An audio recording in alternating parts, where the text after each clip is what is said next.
A gente conversa mais uma vez com a Isabel Mega para trazer aí um olhar mais aprofundado a respeito desse tema, porque o governo, né, Isabel, tem elogiado a relatoria do projeto, mas ainda tem algumas preocupações. Quais seriam essas preocupações?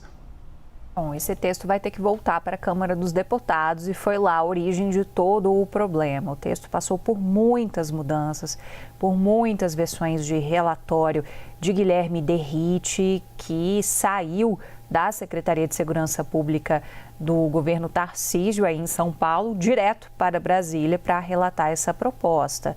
Isso foi recebido com muita irritação pelo governo e foi aquele embate entre esquerda e direita na tramitação na Câmara. Aí o texto vem para o Senado e Alessandro Vieira consegue estabelecer um diálogo com os dois lados, conversando tanto com o relator na Câmara quanto com o governo. E o governo e o relator na Câmara não se conversavam. Então, Alessandro Vieira fez até um papel de intermediação entre o que era possível fazer nesse texto, entre o que pensava o governo, o que o relator da Câmara trouxe como inovação. E hoje, a recepção do texto é muito positiva. O governo está feliz com o texto. Claro que ainda há alguns pontos que eles defendem que poderiam ser melhorados, mas isso não atrapalha a aprovação desse projeto, porque o governo teve as vitórias que precisava com o relatório de Alessandro Vieira, reestabelecendo vários pontos que eram muito criticados. A questão do esvaziamento de recursos para a Polícia Federal. Ele volta também com a criação de uma nova tipificação criminal específica, olhando para facções criminosas. Isso tinha sido bastante modificado pelo Derrite durante a tramitação na Câmara dos Deputados. Ele vai além, ele cria a incidência da CID, uma contribuição, portanto, sobre as bets para, com isso, angariar dinheiro para fundos que vão ser destinados justamente ao combate ao crime organizado. Então, foi um relatório visto como bastante técnico, daí esses elogios todos do governo.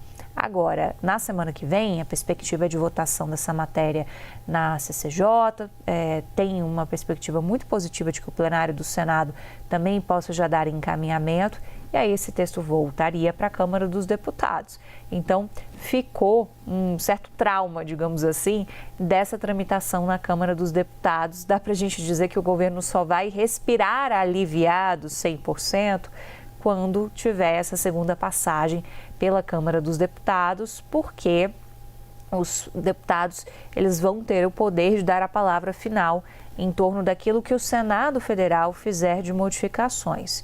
Do restante do texto, não. Mas o que o Senado modificar, a Câmara pode olhar de novo e tentar fazer uma modificação ou outra. Mas o terreno também já deu uma acomodada, já há uma expectativa de que aqueles embates todos entre direita e esquerda, essa pauta que foi tão polarizada em um momento tão crucial para o país, de dar respostas, de combate a facções criminosas, sobretudo depois da operação mais letal da história do Rio de Janeiro no Complexo da Penha, a expectativa é que isso tudo tenha ficado para trás, justamente porque você teve um olhar mais técnico agora, sem tanta contaminação de animosidade de direita e de esquerda nessa votação no Senado.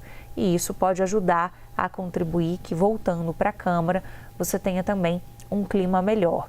E esse projeto, Renan, a gente fica, às vezes, gastando saliva aqui porque foi tanta contaminação e às vezes a gente não se debruça sobre o que é esse projeto, né? Então tem alguns pontos que são bem interessantes, são bem elogiados, bem recebidos também por especialistas em segurança pública. Ele retira, por exemplo, a proibição de auxílio reclusão, restrição do direito ao voto para presos provisórios, essa foi uma mudança feita pelo Alessandro Vieira, prevê a audiência de custódia preferencialmente por videoconferência, proíbe a visita de natureza íntima ou assemelhada, traz essa equiparação penal de constituição de milícia privada à facção criminosa, aumenta penas para homicídio, para lesão, roubo, ameaça, extorsão, estelionato, tudo isso quando praticado por facções criminosas. Então tem vários pontos que essa proposta vai abraçar para trazer mais rigor em relação ao olhar das nossas leis sobre facções criminosas. E agora parece que o texto está bem redondinho. Mas é isso, vamos esperar o que vai acontecer com ele na Câmara dos Deputados.